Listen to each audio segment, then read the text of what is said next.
Hai introvert. Dulu kata introvert sering dipandang sebagai kelemahan. Bahkan dulu saya tidak tahu sama sekali kata introvert. Yang saya tahu, saya orang yang pendiam dan dianggap kurang percaya diri.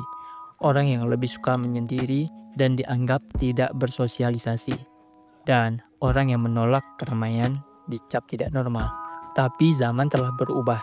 Kini semakin banyak orang yang menyadari bahwa keheningan juga punya kekuatan. Fenomena introvert pride lahir dari kesadaran itu. Kesadaran bahwa menjadi introvert bukanlah kutukan, melainkan anugerah. Di tengah dunia yang semakin bising, muncul satu fenomena yang perlahan namun pasti, introvert pride.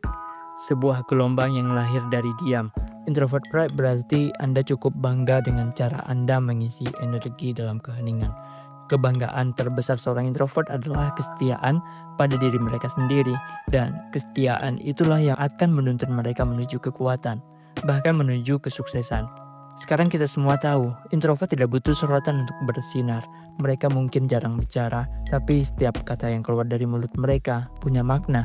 Mereka mungkin tidak selalu hadir di keramaian, tetapi di ruang sunyi mereka menangkap ide-ide besar. Sejarah mencatat banyak pemikir, penulis, seniman, bahkan ilmuwan besar adalah introvert. Mereka membuktikan bahwa sukses tidak harus selalu tampil di panggung. Sukses bisa lahir dari keheningan, dari ketekunan, dan dari fokus yang tidak tergoyahkan.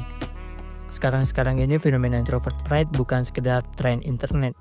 Ia adalah bentuk perlawanan halus terhadap dunia yang terlalu memaksa semua orang untuk tampil dan berusaha keras. Dulu masa-masa SMA saya berpikir betapa rapuhnya masa depan ketika saya melihat diri saya yang pendiam dan pemalu lalu mencoba memposisikan diri itu di masa depan yang penuh kebisingan.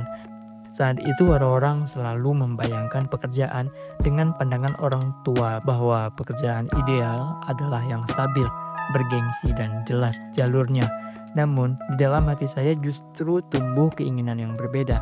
Alih-alih ingin menyesuaikan diri dengan kebisingan, saya lebih ingin menulis. Saya ingin menciptakan sesuatu di internet.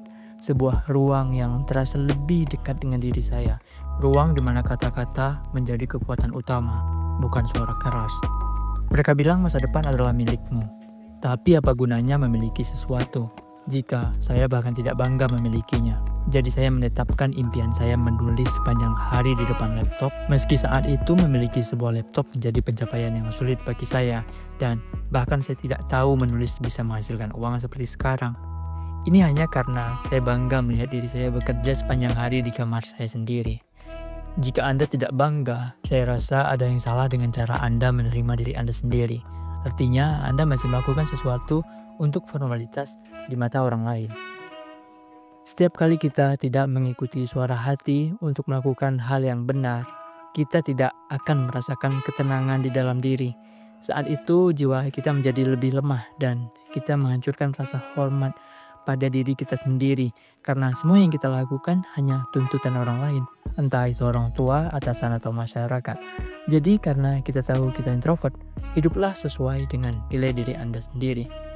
Dari sana kita mulai dapat mengatakan, kami bukan lemah, kami hanya berbeda, dan dari perbedaan itu sekarang banyak yang menyukai keberadaan mereka karena orang-orang merindukan sesuatu yang tulus dan autentik. Keberadaannya menghadirkan ketenangan dan keaslian. Ya, ini karena banyak introvert telah menerima diri mereka dengan bangga. Terima kasih telah menonton.